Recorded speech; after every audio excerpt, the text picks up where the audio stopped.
Few movements in the modern church have worked harder to restore Scripture to the heart of soul care than biblical counseling. Many faithful men and women have labored for decades to call struggling people back to the sufficiency of God's Word. They have resisted secular frameworks that minimize sin, dilute responsibility, or redefine human nature. They have insisted that the Bible speaks clearly to suffering, conflict, fear, addiction, anger, despair, and so much more. And real repentance has happened. Real marriages have been restored. Real change has taken place. The fruit should be acknowledged and honored without hesitation. But fruit alone does not settle structural questions. Every generation of Christians builds tools to serve the church. Sometimes those tools arise in response to genuine drift. When Scripture was sidelined in counseling theory, a corrective was absolutely necessary.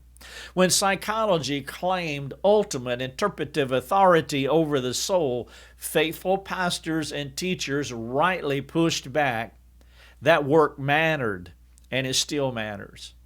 Yet over time, even good tools can begin to take on a life of their own. What began as a reforming impulse can slowly solidify into an established system.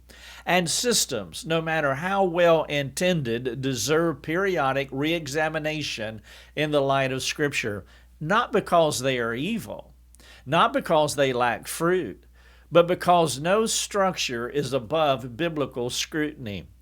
Thus, this series is not an attack on counselors or a dismissal of Scripture-centered care. It is not a rejection of training, of wisdom, of careful shepherding. The question before us is more foundational. It is simply this: does the modern biblical counseling model fully reflect the New Testament vision for how church care for souls? The New Testament gives us categories for shepherding, for discipling, for admonishing, for restoring, for bearing burdens, for exercising church discipline. The New Testament presents a picture of embodied, covenantal community life in which leaders know their flock and members know one another, and correction happens within a shared history. Accountability carries recognized authority. Growth unfolds over years, not appointment slots. Responsibility is distributed across the body, not concentrated in a narrow class of specialists. When we examine the counseling model as it commonly functions today, structured sessions, weekly contact points, defined start and stop dates, professional specialization, certification pathways, we should at least ask whether we have unintentionally adopted a framework that sits alongside the church rather than inside the local church. That does not mean nothing good happens in counseling rooms. I'm not saying that at all. God is merciful. He works through imperfect systems every day. He honors His word wherever it is faithfully applied. But the presence of good outcomes does not automatically validate the design itself. Scripture calls us not only to speak truth, but to embody it in the structures that we build. If we have professionalized something that was meant to be congregational, we must say so.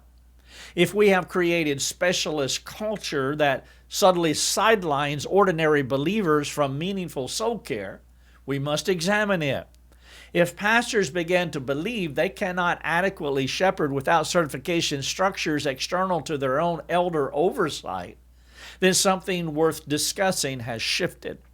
The goal of this series is not demolition. It is alignment.